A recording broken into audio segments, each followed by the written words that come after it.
श्री शिवाय नमस्तुभ्यम हर हर महादेव। जैसा कि गुरुजी पंडित प्रदीप मिश्रा जी ने सभी को बताया है, 26 नवंबर को है देव दीपावली।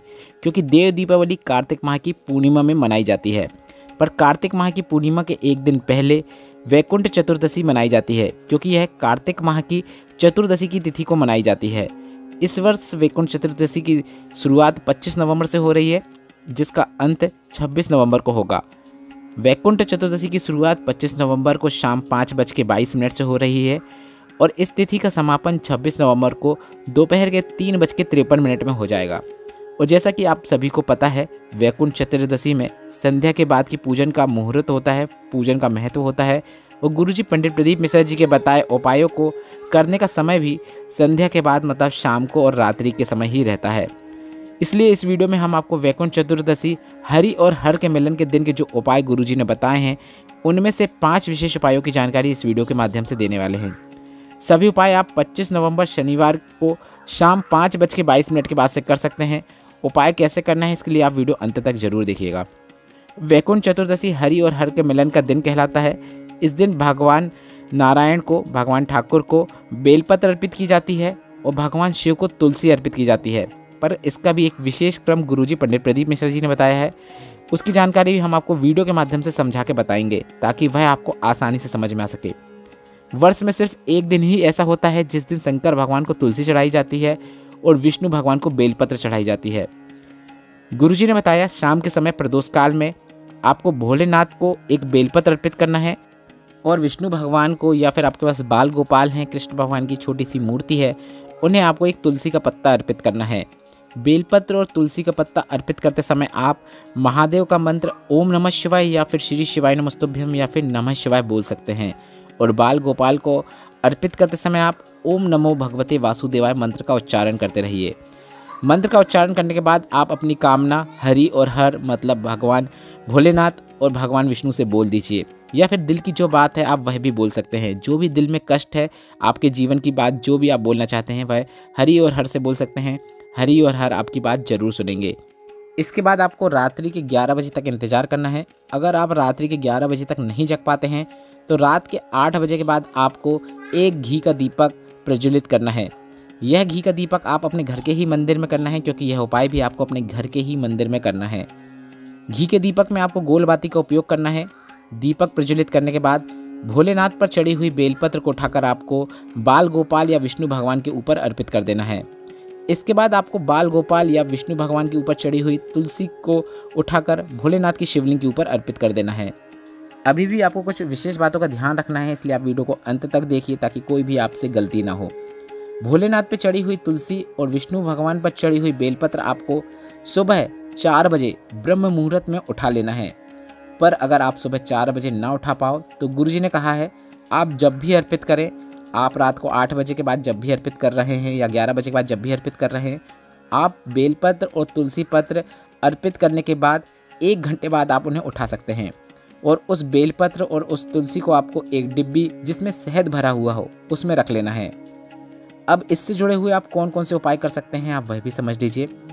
अगर घर का कोई बच्चा जिसकी मानसिक स्थिति कमज़ोर हो, चित्तवृत्ति स्थिर ना रहती हो, बहुत गुस्सा करता हो, बिस्तर में गंदगी कर देता हो, तो आपको उसे इस शहद को चटाना है। 1 से 1.5 महीने तक आप उस बच्चे को शहद चटाइए। बच्चा विद्वान होता है, चित्तवृत्ति स्थिर होती है, मानसिक रूप से मजबूत होता है। इसके बाद गुरुजी ने बताया, अगर घर का कोई व्यक्ति जो गलत मार्ग में जा रहा हो, बुरी आदतों की ओर अग्रसर हो रहा हो, लिप्त हो रहा हो, शराब, जुआ, नशा, वेश्यावृत्ति, पराई स्त्री जैसे गलत कर्मों में लिप्त हो रहा हो, या फिर रुचि दिखा रहा हो, घर में अपशब्दों का प्रयोग करता हो, तो आपको उस व्यक्ति को भी इस शहद को चटा देना है।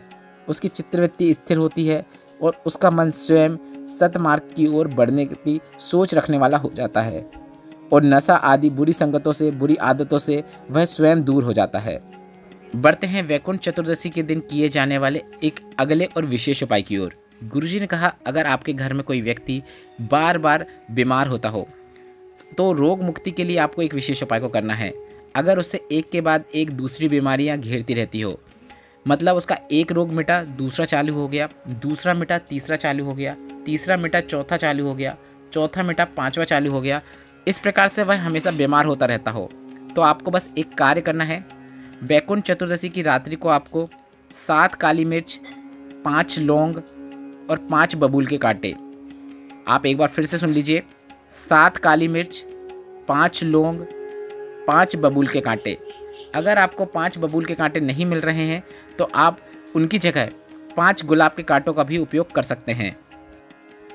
इसके बाद आपको इस बात का भी ध्यान रखना है कि लौंग जो आप ले रहे हैं वह टूटी फूटी या आधी नहीं होना चाहिए, फूल वाली लौंग होना चाहिए, जैसे वो पूर्ण लौंग होती है उसी प्रकार की लौंग का उपयोग करना है। और आपको ऐसा भी नहीं करना है कि आपने बबूल के कांटे भी ले लिए और गुलाब के कांटे भी ले लिए। आपको या तो फिर बबूल के कांटे लेना है या फिर गुलाब के कांटे लेना है। इन सभी सामग्री को आपको एक लाल पोटली में लपेट लेना है और उस व्यक्ति के ऊपर से 21 बार उतार लेना है। अब 21 बार उतारने से मतलब घड़ी जिस दिशा में चलती है उसकी विपरीत दिशा में अपना हाथ घुमाते हुए उस रोगी व्यक्ति के ऊपर से आपको 21 बार घुमा लेना है। उतारते समय मतलब उसके ऊपर से 21 बार घुमाते समय आपको हरि और हर का नाम जाप या फिर मंत्र जाप करना है।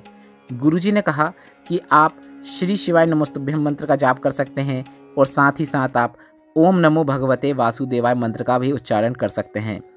अब इसके बाद इस पोटली को आपको अपने घर के बाहर उस व्यक्ति के सामने रखना है और उसे जला देना है।